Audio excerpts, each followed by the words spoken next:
We're on a mission to rid the world of bad video.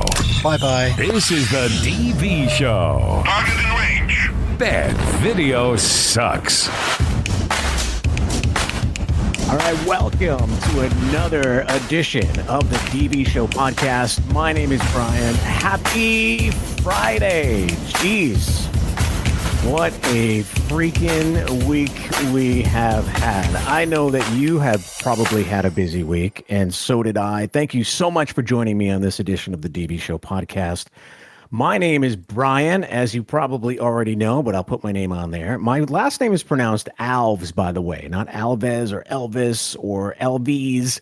It's Brian Alves, and I'm so happy to be with you here today on this live edition of the DV Show on YouTube, LinkedIn, and Twitter, otherwise known as X. I have a very cool, packed show for you today. I've got some good stuff. Tom Langen is here in the studio today. He's an Emmy Award-winning video producer, video editor, who's going to talk about his book, Legendering, and how it all ties into AI and video production.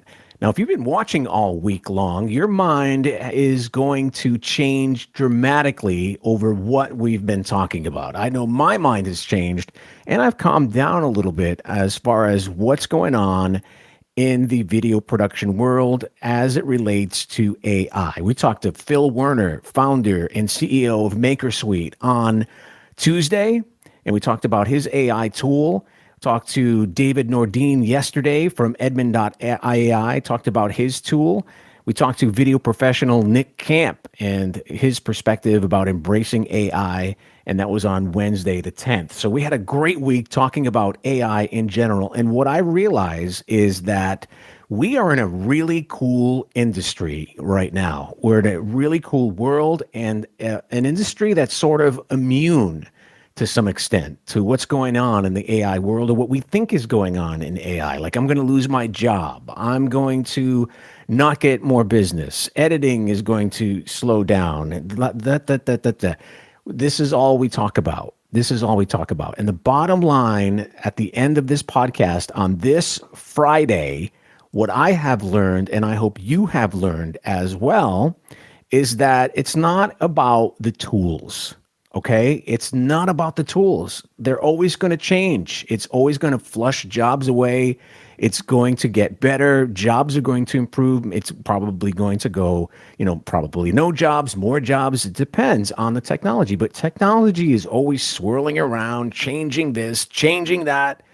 And then meanwhile, we are in such a cool industry of video production that it doesn't rely on technology to get a story across. Storytelling and that being creative is timeless, and it doesn't depend on technology. I know Nick the other day had a really, really great video that I posted up on LinkedIn. He talked about King Kong. We showed 1920s version of King Kong and the story and how it was all stop motion animation. And then, I bet you during that time it was booming. Stop motion animation must have been absolutely crazy, like with Jason and the Argonauts, Clash of the Titans, all that animation. Everyone was making money, and all of a sudden CGI eliminated an entire industry, and people adapted.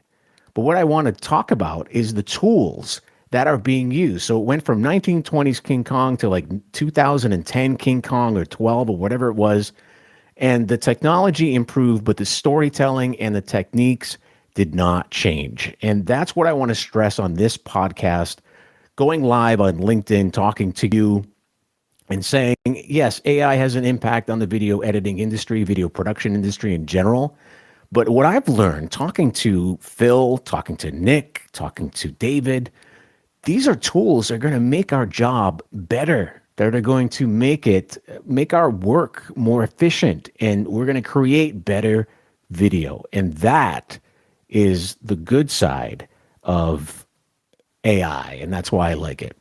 All right, in case you are new to us, we are on a mission to rid the world of bad video. You can check us out at thedvshow.com.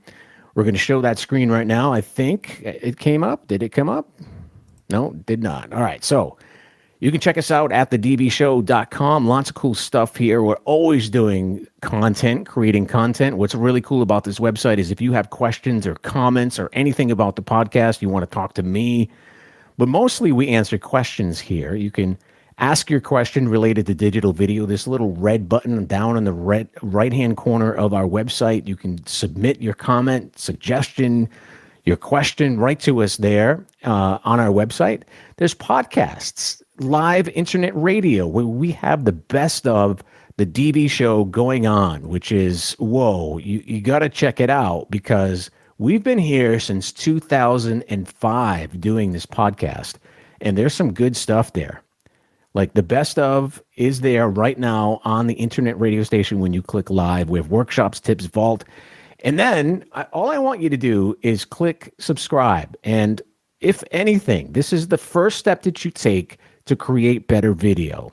And that is just put your first name there in your email and you subscribe to our newsletter, which is going to give you tons and tips and tricks, live workshop announcements, podcasts, latest news and events, all that good stuff. And you can find it right there on the dbshow.com. Subscribe to our newsletter. I would so appreciate it. Now, I want to say before we start everything here, we get a good show. We're going to look into Pictory AI, a tool that we've kind of been fooling around with all week, testing it out, bullet testing it.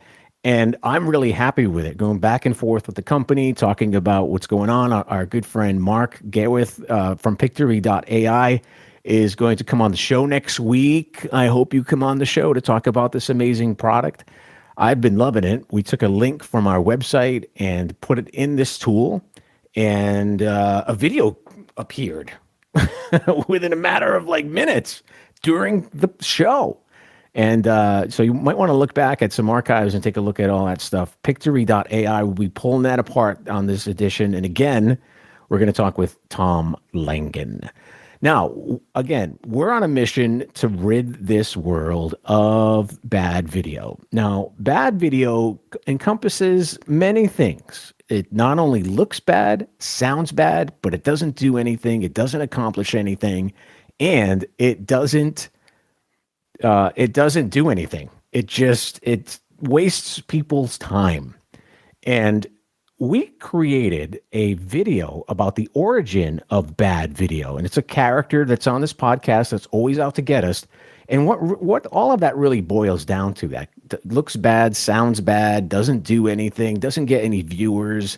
It has no call to action, doesn't get any results. It wastes people's time. It all boils down to perfection. And that's a big word. And you got to listen to this podcast a little more to understand it. But we created a video about our bad video character, how he started out and what it's all about. And I definitely want you to see that. So here we go. An origin video of our character, Bad Video. Like, here he is. Born in the quiet town of Harmonyville to good video and great video, Bad Video was not always associated with chaos. As a child, he was like any other, with dreams of creating amazing video that would captivate the hearts and minds of viewers as a young child. Bad Video displayed a talent for video production, often being seen tinkering with video cameras and experimenting with video editing software. But as he grew older, an insidious desire began to consume him. He became obsessed with the pursuit of perfection. He started to believe that only he possessed the ultimate formula for creating perfect videos. Driven by his relentless quest to have every video he produced to be perfect, Bad Video became fixated on silencing any voices that dared to question his authority, extinguishing the creativity of others to maintain his dominance. He started creating videos that not only looked and sounded bad, but they didn't speak to the intended audience, they didn't generate leads, and they didn't get results. He was consumed with perfection, a once promising prodigy, now a twisted version of his former self. And so, the legend of Bad Video continues to unfold, taunting all who try to get in his way. Bad Video, a warning to all who tread the path of perfection in video production. All right, and that's a little bit about video production and perfection and the origin of our friend Bad video. Now, talking about bad video, all this week we've been talking about AI and video production. And what's come out a lot is the obsession with tools to create video. The obsession to create tools with video. So whether it's focusing on using the best camera, the best editing software, or even fearing AI is going to take over the industry, bad video, that dude comes in and ruins it and steals the creativity and the goal of your message if that is all you focus on. It's a thief that steals away who you are, what you need to do, and your message, because it's not about the tools, especially AI.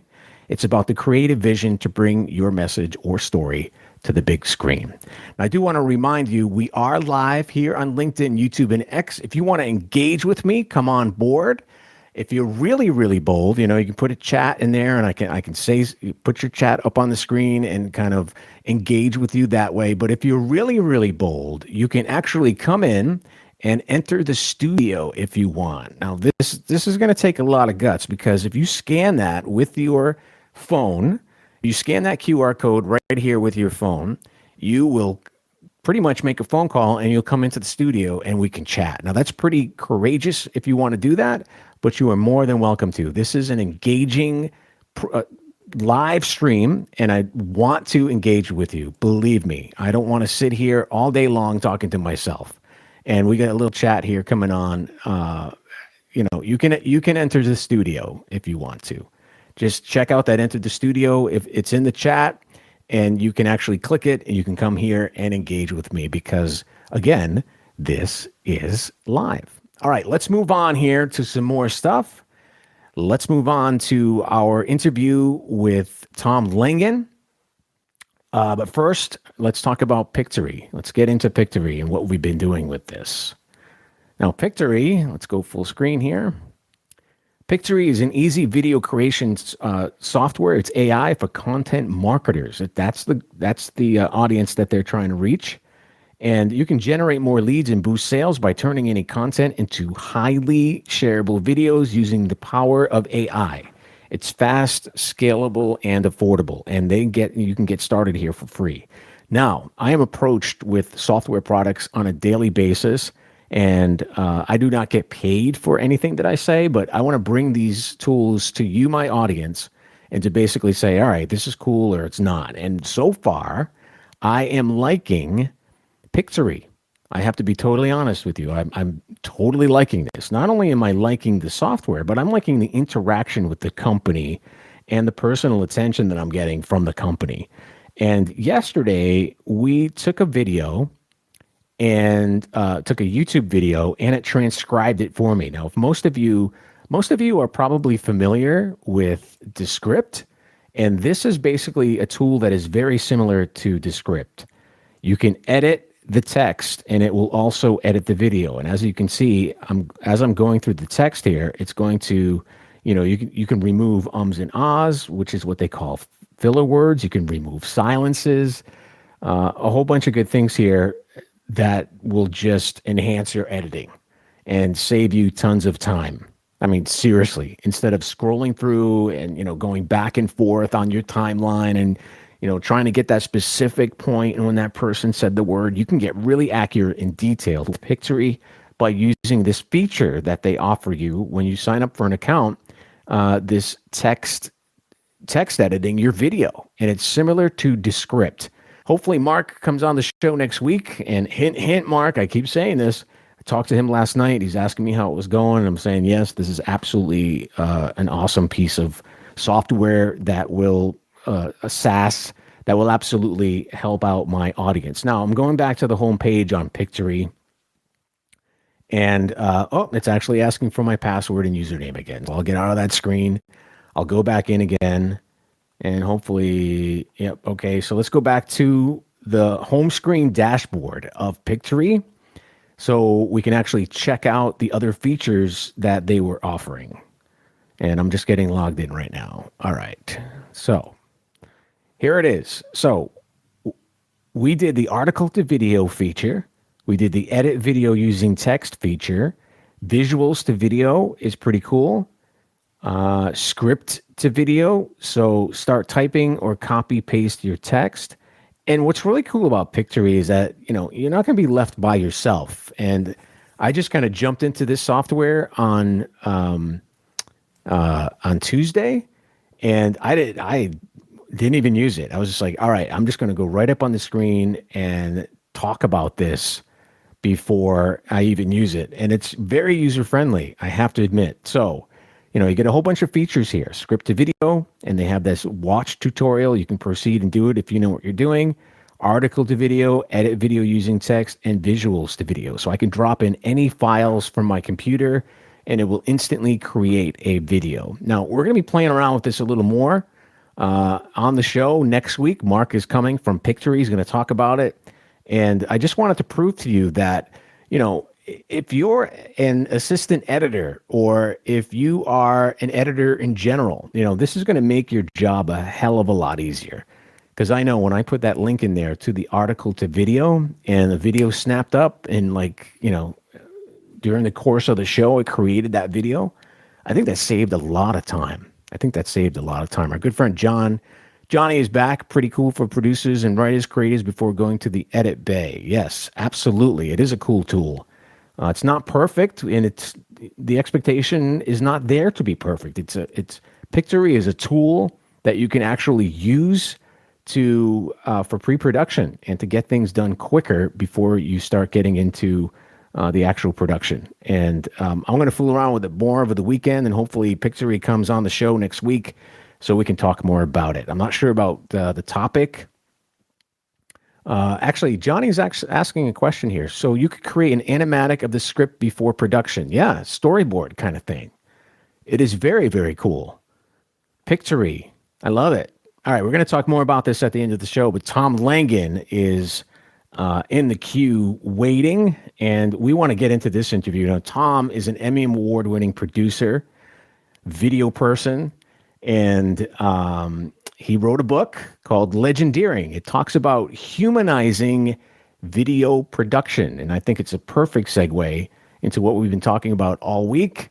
So let's introduce Tom Langen. Here he comes. Right. But love your stuff. I have to say you are very, in just this conversation alone, you're a very thoughtful, detailed guy, and we have to be in the video production world. And I kind of met you on not the smartest guys in the room, which is every Wednesday on LinkedIn, and I'll put a link to that in the show notes if anyone wants to come and listen in. But I think it's a really, really, we don't talk about video production there all the time. It's just a whole bunch of creative people gathering together, talking about what's going on in their world, talking about, what's happening in the creative world. And I think it's a great room. And that's how I kind of met you. And I was like, oh, another video person. And you can tell video people because, they have the right equipment, they have the right audio, they have the great looking background. And there you were. So, for those of my listeners who do not know you, you are Tom Langen from Talex Media. Tell us a little bit about, I think you're involved in nonprofit kind of stuff, right? I do all kinds of stuff. So I work in a lot of different verticals. Talex Media is a full service media production company. We're based in the Hudson Valley, New York, but not limited by geography. So I have clients, have worked with folks everywhere from Florida to Georgia to Colorado to the Hudson Valley here in New York, up into Boston to where you are.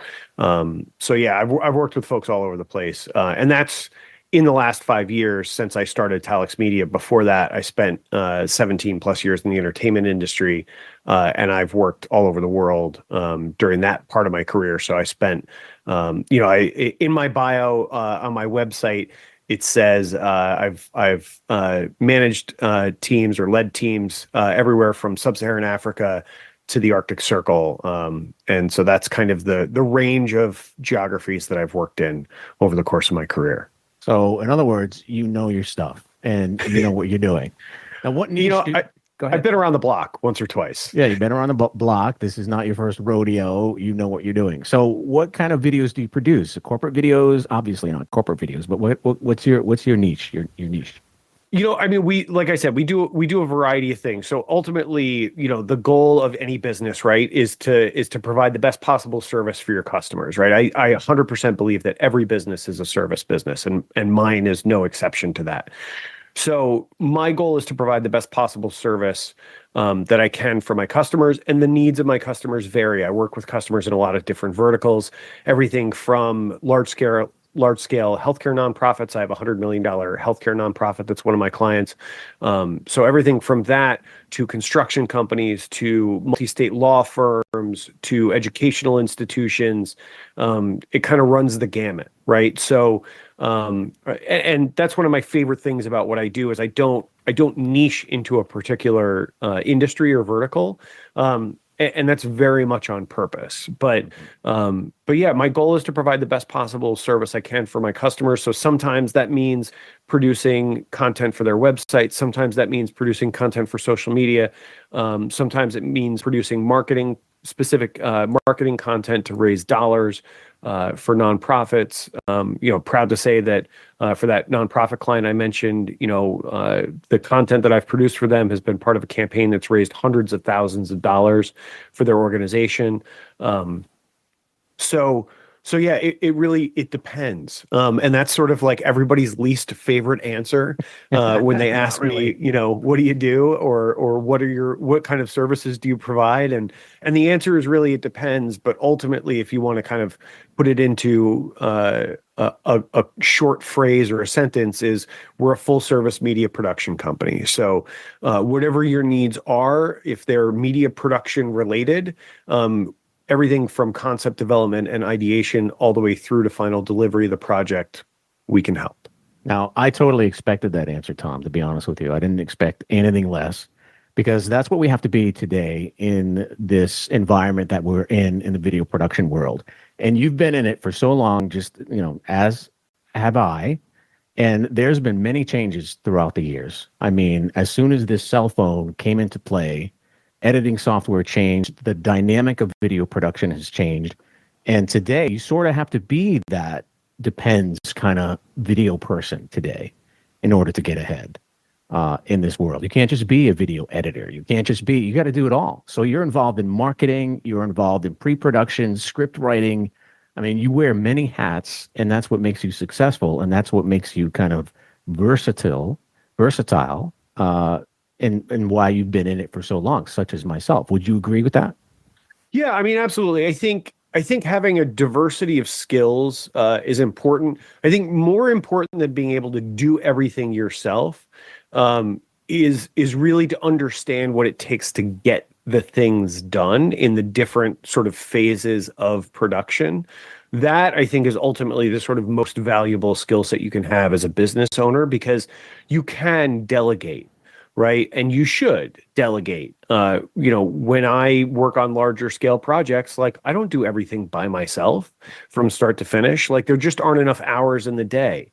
So I delegate, right? Because there are kind of specialists within the industry. So there are people who really are passionate about editing, but don't really ever want to go out in the field. And that's great. There's room for folks like that. I need folks like that to help support my business for various projects, right? But then there are also people who want to be in the field, because they're really focused on or engaged in cinematography, or they're really focused or engaged in audio design, or audio recording or sound recording. So, there are folks that I hire that all they do is work in the field, right?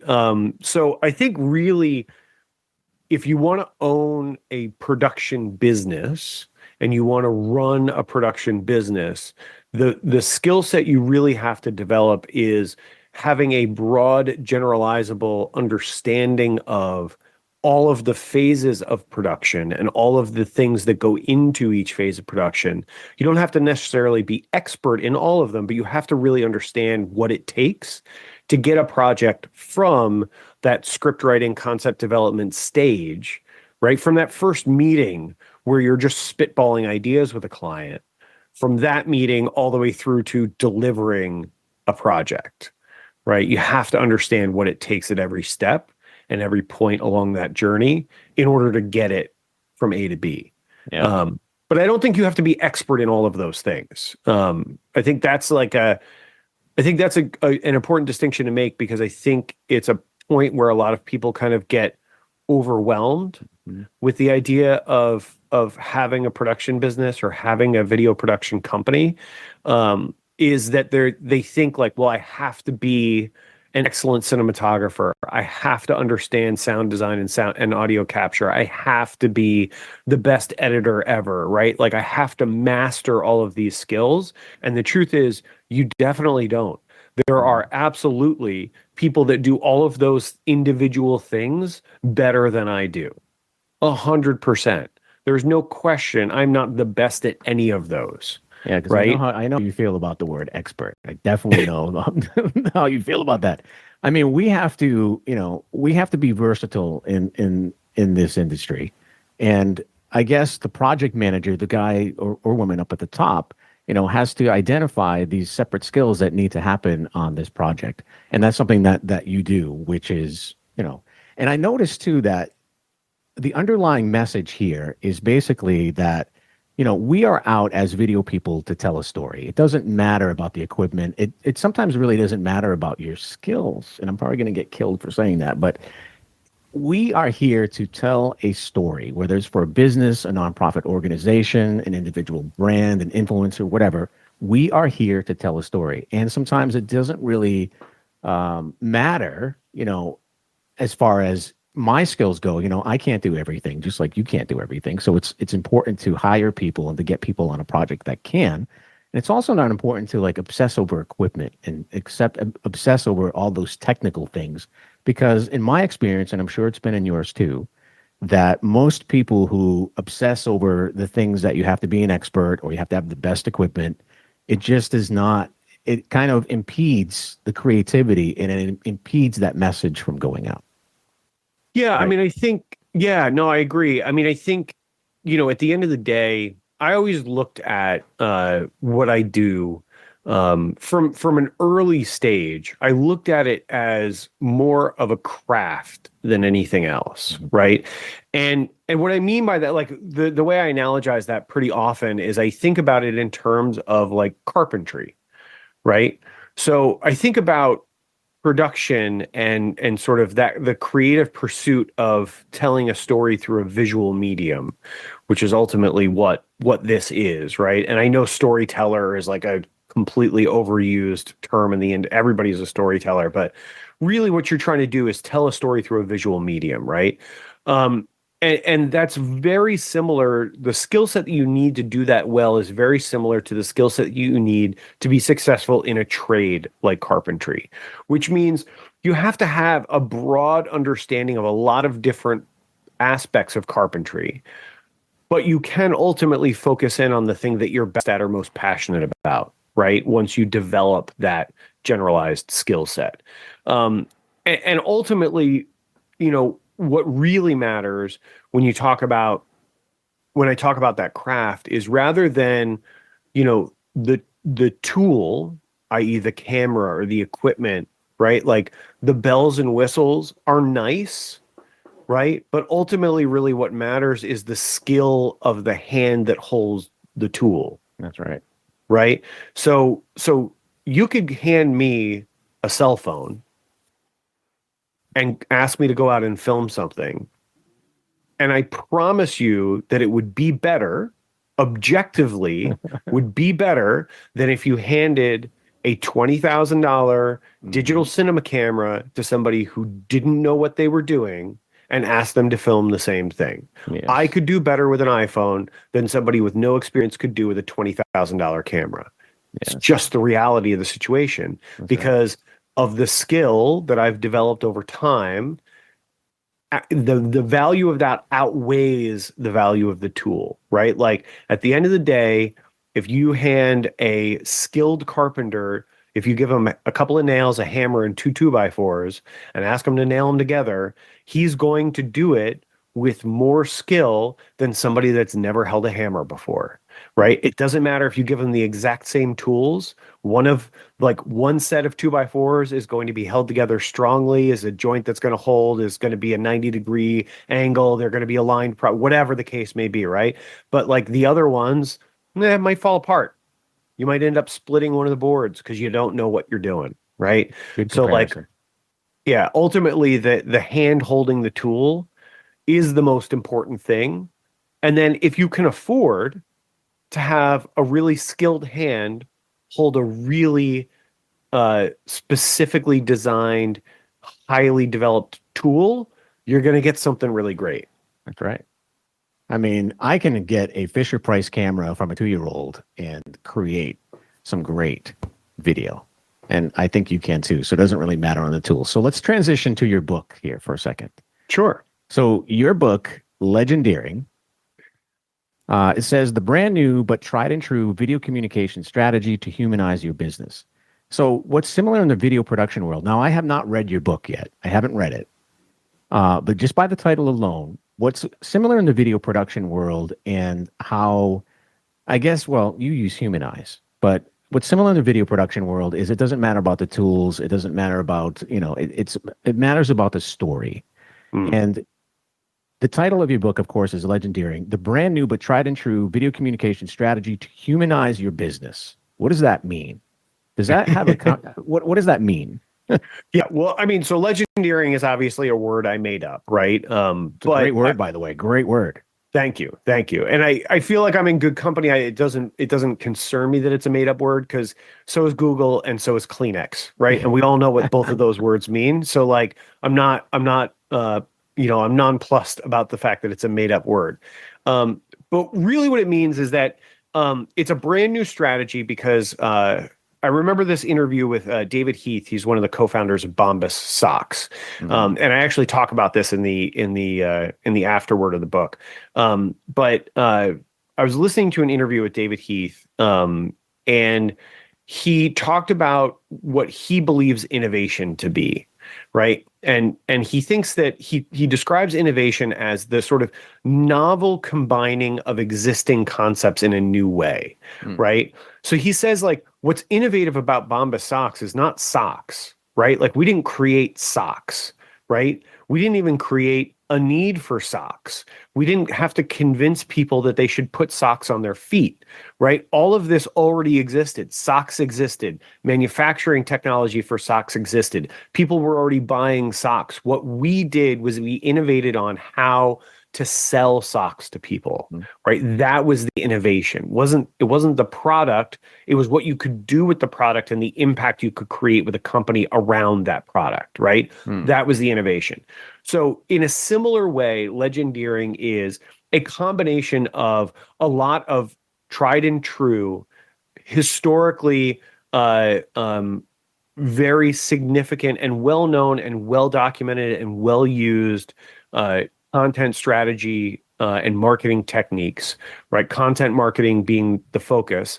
That's a strategy that's been around for nearly 300 years. The sort of the origins of content marketing go back to Benjamin Franklin in the 1730s, right? So like this is not a new idea, right? The new idea or the novel combination, the innovation around legendering is the combination of these specific strategies, content marketing, production, episodic content development, all of these things kind of mashed together into a strategy that's designed to help you build community around your brand, right? And when I talk about building community, what I'm really talking about is developing relationships with a group of people, right? And that's where the word humanize comes in. So ultimately, it's a video communication strategy that's designed to help a brand or a business develop relationships with their community that they want to serve. With video. Through video. That's the centerpiece of it. Yeah. Love it. Absolutely love it. Now, I love your analogy about Red Bull. So would you say this is a company that has humanized their communication? Would you say this is like pretty much like the poster, brand, and that represents pretty much the topic of your book? Would Red Bull say like, That's a company that has humanized their brand. That they're doing it right. Yeah, I mean, yes and no. I mean, they're close to what Legendering is, right? It's a similar concept. Legendering is a very kind of specific strategy, right, that I lay out in the book. But what Red Bull has done is they've used content marketing incredibly well to build a community around the brand of Red Bull. And one of the things that I think a lot of people miss about Red Bull that they don't notice until you point it out is that if you go to Red Bull's YouTube page, right, or if you go to their Instagram account, right, they have tens of millions of followers between the two. And if you go to those accounts and look, you will not find any product photography or traditional commercial content. Right. It doesn't exist. That's right. Right. And it's because their goal is to tie value to their brand for their ideal audience. Right. So that's what they've done really well, is that content marketing idea of building community by delivering value to their audience. Mm-hmm. Right, without attaching strings to that value. And by that, I mean, they're not making those communications transactional. There's no call to action on any single one of those pieces of content, is what you're saying. Exactly. Exactly. And that's on purpose. Like, that's not because they forgot. It's because they decided not to, because they knew that it only works if you don't attach strings to it, right? It's not about them, it's about the audience. That's correct. Now, I'm in the marketing world. This is what I do full time during the day. I'm marketing all day long, whether it's for a Fortune 500 company or for my own business or for my own brand, my own personal brand. I'm marketing all day long. And the audience today does not like to be sold to. And this was found out, years ago. We don't like to be sold to, especially online. We don't want to be bothered with a DM or a direct message or an advertisement coming up on our feed. So humanizing your business, especially communicating through video like Red Bull, is genius, because you're not coming across as this, shiny teeth, dressed up salesperson trying to push a product on someone. It welcomes everyone into your brand, and it helps your brand, it helps the message go out through video a little bit more softer. It's not even a sell. I don't even want to say soft sell. It's a sell. It's a sale, because you're letting your brand out, but you're not coming across that.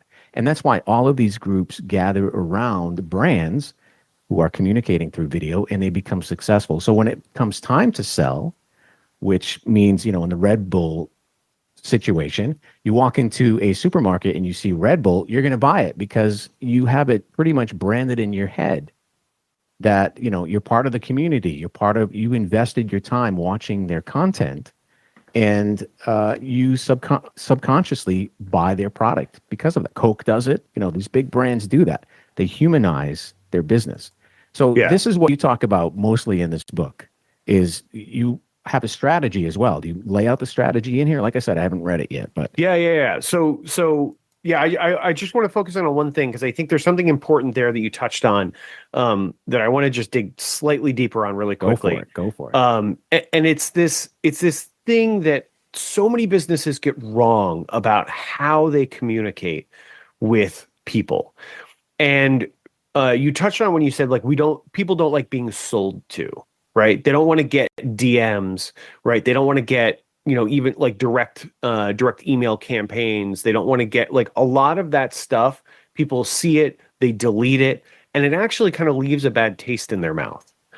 And it's because it's a crazy way to communicate with people. It seems very normal, right? In the business environment, it seems normal. A lot of people do it. What's the harm, right? But if I walked up to you on the street and I said, "Hey, how you doing? My name's Tom Langen. I own Talex Media. We're a full service media production company. You cut me a check for $5,000. I can make some video content for you." What would you do? I'd run. Yeah, because that's a crazy thing for a person to say right off the bat, who you don't know, you don't have a relationship with, right? Like, it's an insane thing to do. But that's exactly what businesses do all day long with these sales strategies, right? Is they're spray and pray, Spray right? and pray. It's numbers above all else. I know that if I spray, if I spray DMs out to 1,000 people a day, then I know that out of that 1,000, I'm going to capture 25 sales, right? So I'm just going to keep spraying 1,000 every day, churning out, Exhausting. It's churning through, exhausting. right? And at the end of the day, those 25 are one-time sales. The majority of them are one-time sales, right? Yep. Yeah, it's Maybe true. you get a return customer out of that, but most likely they're going to be a one-time sale. So you just think about that churn, right? Mhm. You're churning through thousands of potential customers, right, to get a handful of sales. And you just have to keep doing it. It's a never-ending hamster wheel. And I think a better way to do it is to treat people like people, right? Which is what we all want, right? As Mhm. human beings, we want to be seen, heard, and understood, right? Is treat people like people. And the best way to develop a relationship and get someone to care about you and your brand and your business is to demonstrate to those people that you care about them, That's right. right? And There's that, I think it was yes, Eleanor Roosevelt's quote, like, nobody cares about how much you know until they know how much you care, that's right. right? So it's that idea that you have to demonstrate to your audience, your community you seek to serve as a business. You have to demonstrate to them that you care about them. I use slightly saltier language in the book, but you have to demonstrate that you That you care give a about shit. them. Is that what you're going to say? That is what I say in the Exactly. book. I think You I have just to, brushed through that word. yeah, like nobody gives a shit unless you show them that you give a shit about them, right? That's You right. have to give a shit about them first before they'll ever give a shit about you. So I have to say, I don't know about this book. I'm kind of afraid what's in here because this is the secret sauce, to be honest. This is the secret sauce that you are telling everyone. Do we want them to know that? You know, Absolutely. I mean, wow. If everyone now humanizes their business, now you and I know for sure that video is very impactful. And the entry now to create videos, it's really easy. Phone, I mean, you have access to all this equipment. You don't really need to be an expert to do video. But what's in this book, Tom, is gold. I mean, I don't know if I would be okay with letting this stuff out because this I is mean, this is the secret sauce. look, I think it is because I'm happy to let it out for two reasons. Like, one, you know, I fully acknowledge, I think there's value in the fact that often people get caught up in trying to be overly protective of IP, right? And I think you should be protective of your IP, your intellectual property, right? I mean, my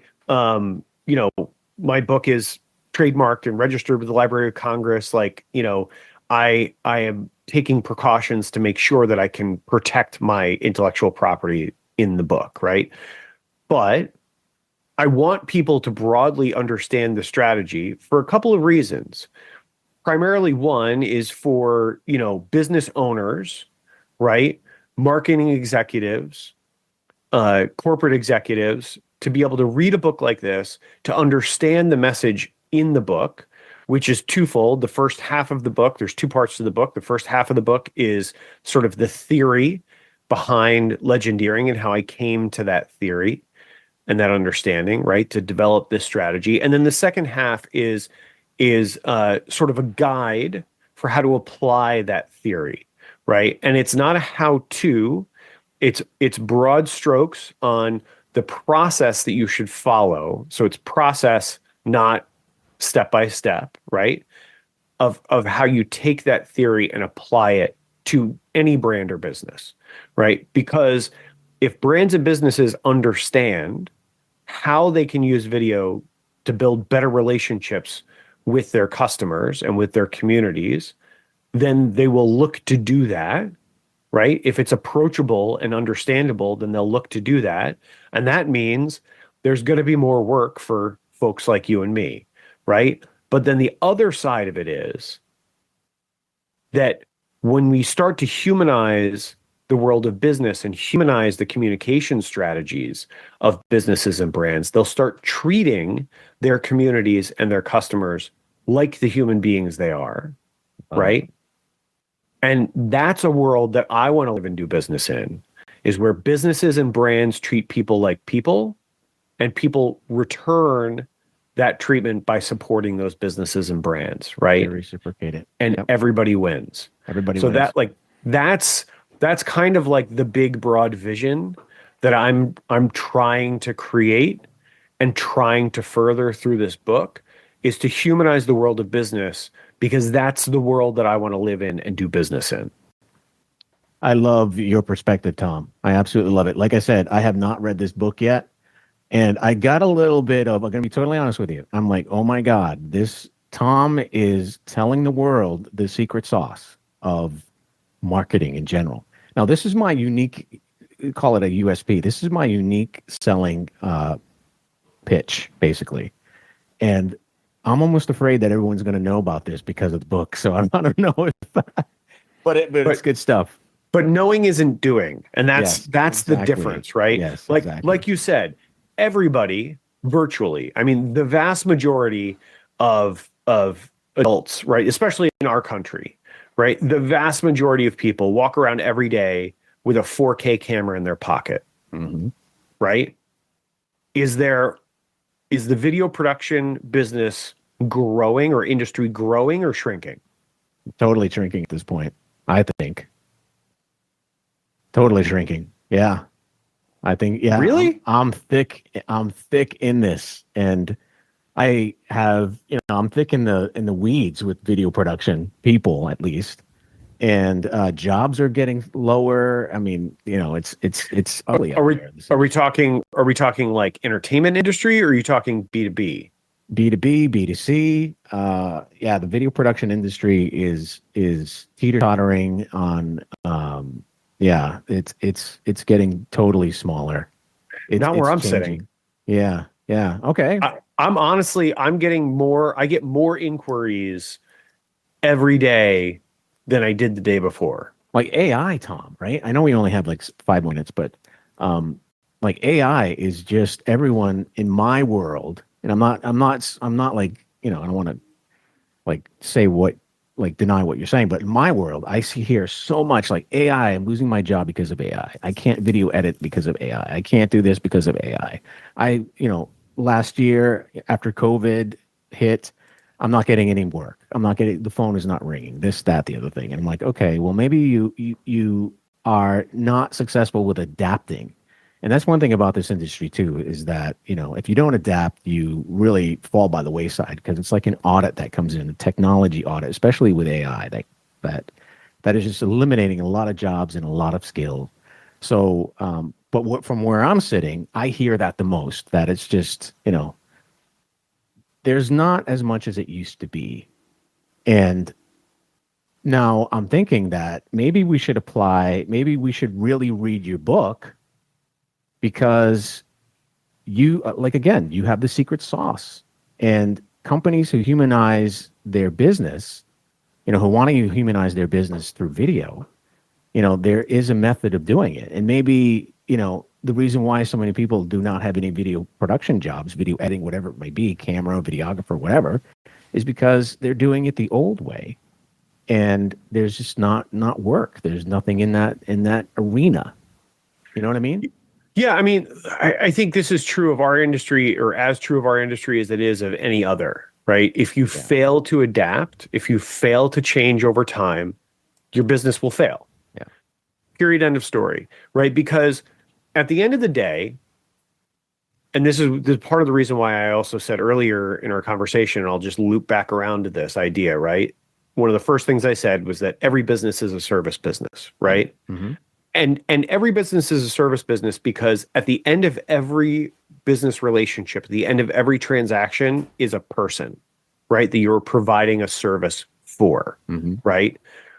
And so that means that, and no matter how you look at it, on both sides, whether you're B2B, B2C, whatever the case may be, on both sides of every relationship, every business relationship, are human beings, right? Yeah.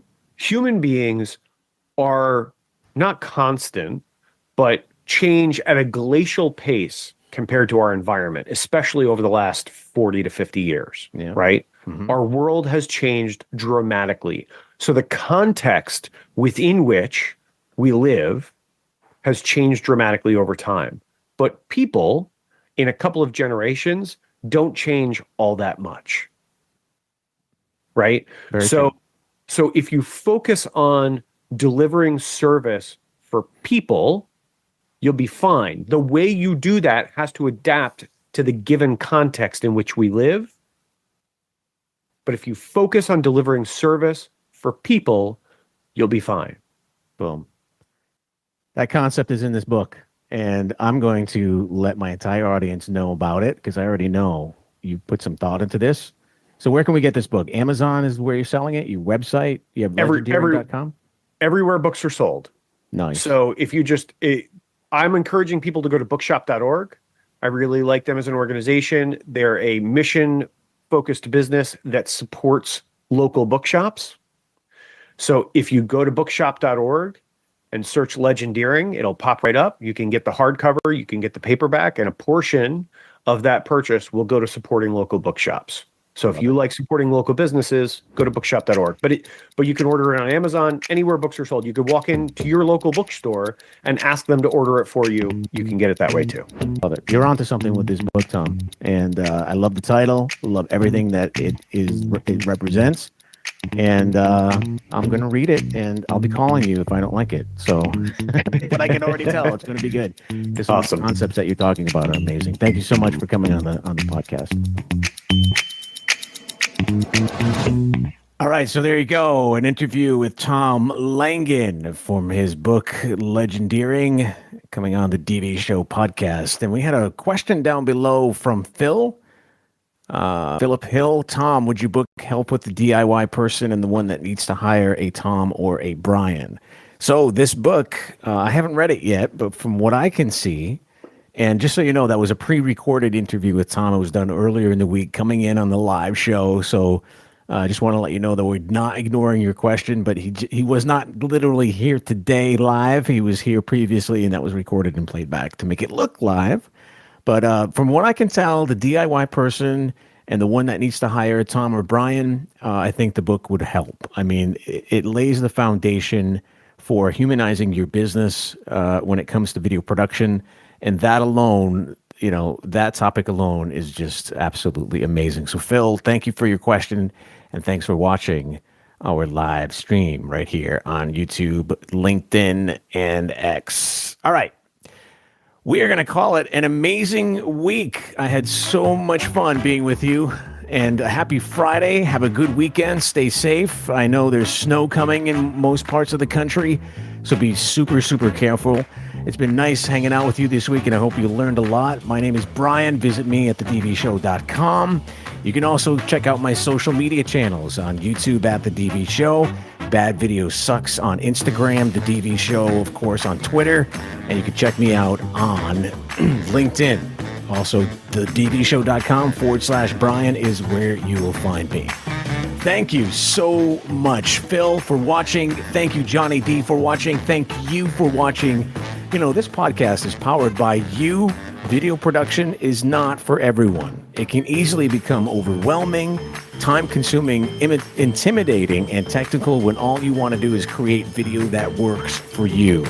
I know the options are daunting, and that is why we are here. Whether it's about developing creative content, live streaming video, the best video editing software, we are here. This is the website, our interactive podcast, Q&A, webinars, and a crack team of all the professionals behind the scenes of this podcast that's been going on for 20 plus, actually, I keep saying 20, but it's been going on for about 19 plus years. We are here to help you use the impact that video can provide. You're saving hours of time and money with our advice because we know what works and what doesn't. All right, have a good weekend. Stay safe. We will see you Monday, 1 o'clock Eastern Time, as usual, on the live edition of the DV Show podcast. Thanks again for joining me. Stay safe. Video production just got easier. The DV Show.